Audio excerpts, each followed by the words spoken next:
This is the Lecture 2 narration on science.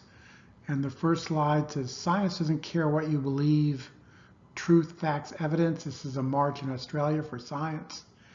And the idea is science is just the best explanation based on the facts. And as a scientist, you want to be open-minded.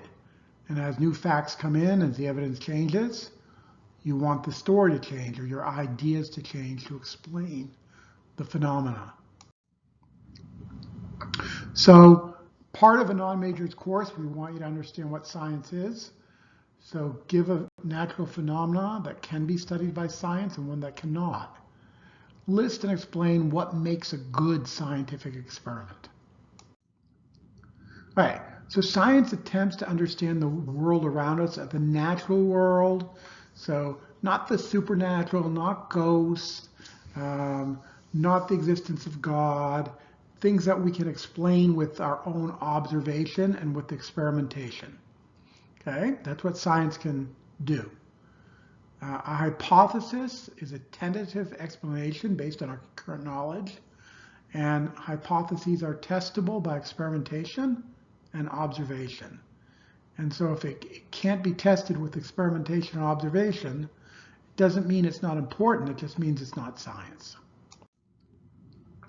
So here are a couple hypotheses. Somebody observed that the flashlight wasn't working. So hypothesis 1 says, well, the batteries probably aren't any good. And hypothesis 2 says, well, we have a ghost who lives in our house. And sometimes he fools around with stuff like flashlights. Okay? Only one of those hypotheses is testable by science. And I think you can pick which one. Okay, some of the things you can't measure by science. Who's a better singer, Beyonce or Taylor Swift? Okay, that's a value judgment. Maybe it depends on the kind of music you like. Maybe it depends on what your mom listened to growing up. Maybe you want to listen to a different kind of music than your mom listened to growing up. Okay, what's a better meal, hamburgers or chicken tacos? You know, again, whatever you pick, that's the right answer. Okay, other things, they're not testable for a different reason. They're not values, they're not opinions. But sometimes we watch science fiction and they say, well, you could go through a wormhole in space and go to a different dimension. Okay, that's not testable because it's something we can't do. We can't test it. Okay? But some ideas that were once science fiction, like going down below the ocean in a submarine, now we can do. So maybe someday we'll be able to send a camera into a wormhole in space. But right now, it's not. It's not science. It's science fiction. All right. We're going to look at an experiment. And this experiment is on weight loss. We looked and we saw that 70% of the calories in the human diet come from plants. And about 30% come from animals and animal products. And there are many different ways to eat around the world and even in the United States. So you could be eating all plant foods, all vegetarian, or maybe you're a Paleolithic person that you really like to eat meats and you stay away from fruits and vegetables. Okay? So you can probably have an idea what foods are healthy and what foods aren't. And you can probably have an idea of how you might alter your own diet to be healthier. But we're going to look at what makes a study of something like dieting scientific or non-scientific. So this is a celebrity you might know of. It's Jennifer Hudson. And here's a before photo and an after photo. Go ahead when you get a chance, click on her personal story. It's a 30-second ad for Weight Watchers. And here's a scientific study. We'll go through it together. See if you can read the first page. Don't worry if you don't understand it. We'll come back to it. So you'll see the difference between a personal story and a scientific study. Okay, to look at that, you'll have to download the PowerPoint. You can't link through on this narration. Okay, and then for your homework sheet, I'm going to ask you some of the differences between a personal story and a scientific study. Think about what makes each presentation more or less convincing. And right in the study, they tell you that Weight Watchers funded it. Okay, so some of the things with a good scientific experiment, so you'll see this when you read the Weight Watchers study, that's a really quite a good study. Is there a control group? A control group is a comparison group.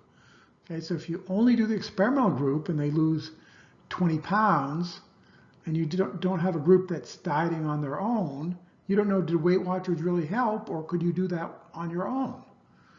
Okay. How many subjects were involved in the study? Okay, if we have 2 people in the study, one person does Weight Watchers and one does something else, that's not much of a study because maybe there's just differences between the 2 people. Okay, so you need the sample size to be big enough that it represents a group, a population. Sometimes with plants or with mice, you can really control the variables except that the one thing you want to study. Like the one thing might be giving half the rats caffeine and half not. Okay, with people, it's really hard to do because all people are different. You're not going to control every factor of their lives. So you try to reduce the variability between the 2 groups. You don't have one group be people between the ages of 18 and 20, and the other group be people between the ages of 60 and 65, right? So you try to control variables other than the factor you want to study. Okay? The results should be presented in the research. The results should be able to be replicated if it's good science. Number 6 is an interesting one. Is anecdotal evidence a basis for claims? So anecdotal reports are reports of individual, and oftentimes they start science. Oftentimes science starts with, oh, we've heard that somebody took this plant and lost weight. Okay? But if it only applies to that individual, it doesn't help. It has to apply to the population. Okay. There are many times in the history of science where people made the correct observation, but their reasoning or their explanation was wrong. Click on this, read about Clever Hans, a counting horse. Most of you have probably never heard of Clever Hans, a counting horse. So you probably know just from that title that he wasn't really counting. But go ahead and read through, see what claim is made for Clever Hans, what evidence supports his claim, what reasoning supports the claim, and what is really the correct explanation. All right, and then here's a chance to do an experiment on your own.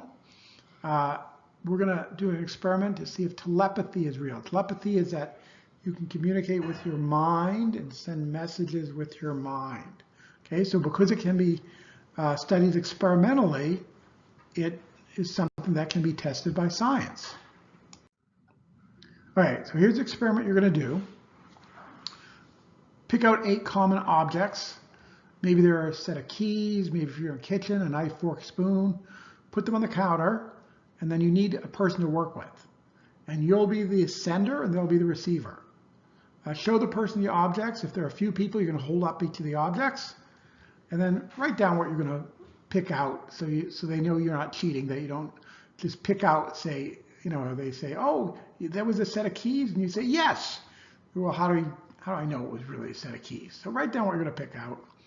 And then have the person turn around, hold up the object, and for a minute, send out your vibes. Okay, be the telepath, and they have to open up their minds and be the receiver. Okay, at the end of a minute, say, okay, the minute's up, and then when they're not looking, before you say that, put the object down quietly. Say, go ahead, come pick up what did I send you? Okay, and then I'll ask you about that on your homework. By the way, if it works, and they pick it out, have them turn around and do it again. See if they can do it again. All right, so you're the transmitter, they're the receiver. Were any receivers successful? How do you explain the results? Okay, so the fact that telepathy can be studied experimentally and is falsifiable shows it can be tested by science. So that's opposed to something like ghosts, where you can't design an experiment to test it. So just because